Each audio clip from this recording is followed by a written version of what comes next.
Step po step kako sam ja napravila ovaj domaći hleb. Prvo počinjemo sa 450 grama brašne, 300 grama vode, kašika, kvasac ili kesica i so. Stavljamo prvo malo so dole u činiju. Samo toliko da bude slano. I na stranu ostavimo brašno. I dodajemo kašiku, kvasac ili kesicu. Promiješaj to.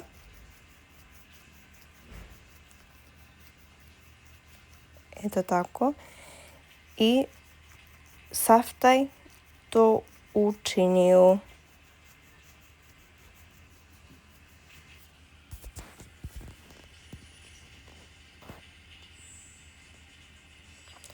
Uzi još jednu činiju i dodaj brašnu kad bi ti trebalo posle. I ostavi ovo jer će ti trebati za posle. Sada uzimamo 300 grama mlake vode. Mlaka voda ti je kao kad se okupaš, takva voda. I ovako počinjemo da mešamo.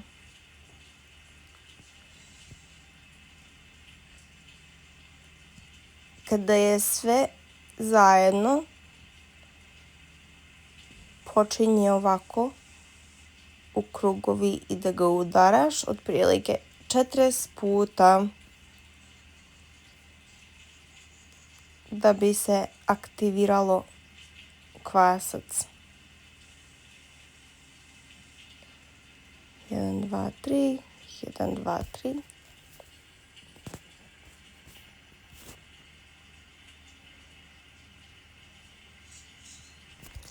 Kako vam se počne lepati, svaki otprilike 10 puta dodaješ malo brašna da ne bi ti se lepilo. Znači, eto,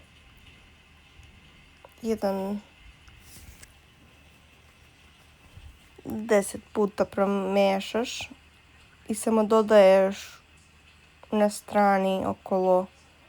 I tako malo svuda, malo brašne da ne bi ti se toliko lepilo.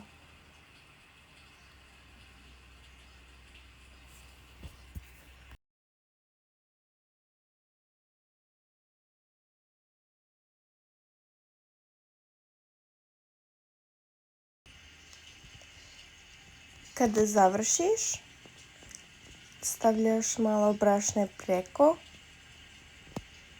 i na stranu ga malo pomeriš unutra da bi brašno ušlo između. Samo ga malo ispomeri. Eto ovako. Da bi bilo lakše posle da ga izvadimo.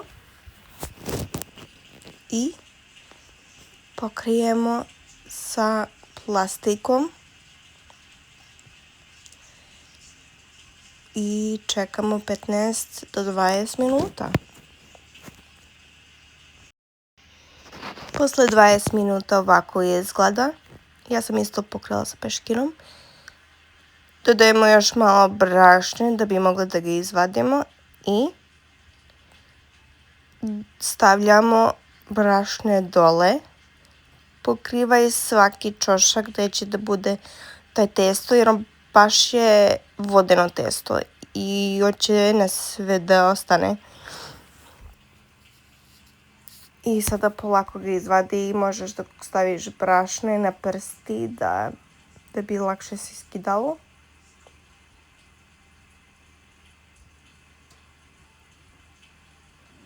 Vidiš kako je, vidiš te pačete, kako lepo izađe, dosta je vodeno lepo. Opet stavljamo brašnu i malo brašna na prsti i ovako počinamo levo desno. Otprilike 25 puta.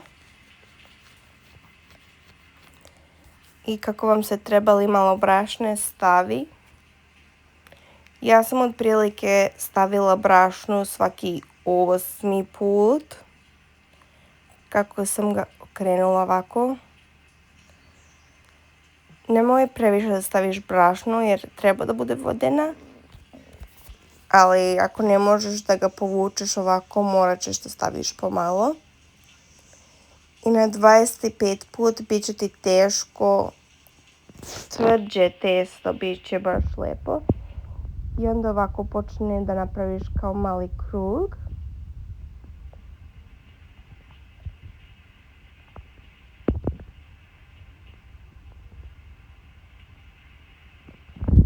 Ja sam imala aluminijum, ako nemate nešto drugo, ja stavim aluminijum i samo malo ulje, malkice i koristim ovo da pokrijem celu.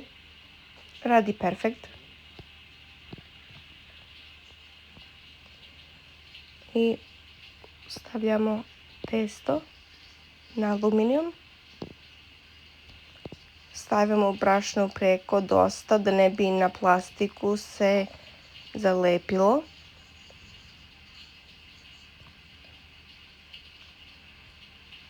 Stavljam baš dosta ovdje jer ume da se zalepi na plastiku kad duplira se.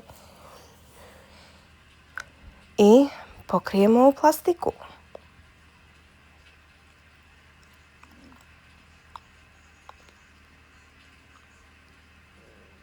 I preko plastike stavljam peškir.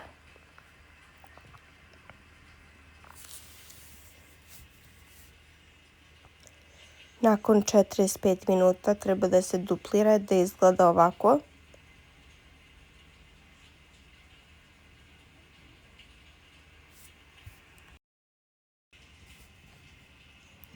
I stavimo malo brašne da biste mogli skinuti plastiku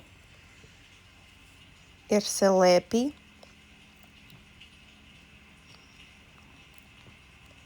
Polako skini, samo dodaj brašnu kad treba. I ako imate ostalo brašnu gore, možete s ovom češalju malo da skinete.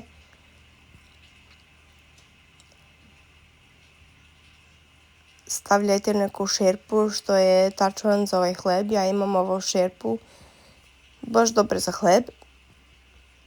I na 200 stepeni pečeš ga 15 minuta nepokrivano i 30 minuta pokrivano.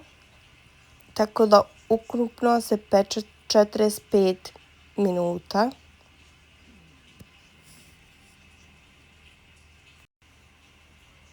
Ovako izgleda kad je gotovo.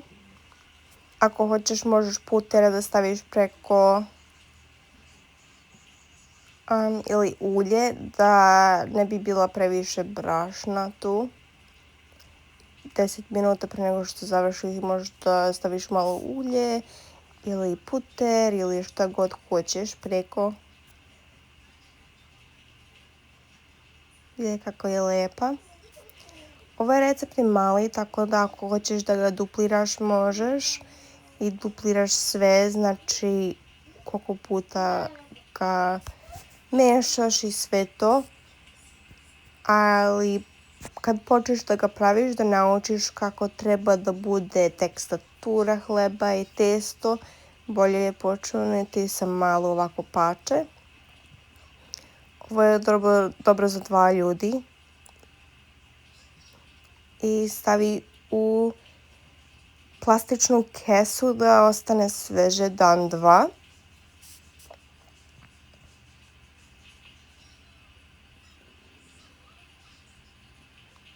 Ja sam stavila unutra kajmak, sira, ćevape, možda staviš salame, sendvič da napraviš, baš je prelep. I to je to.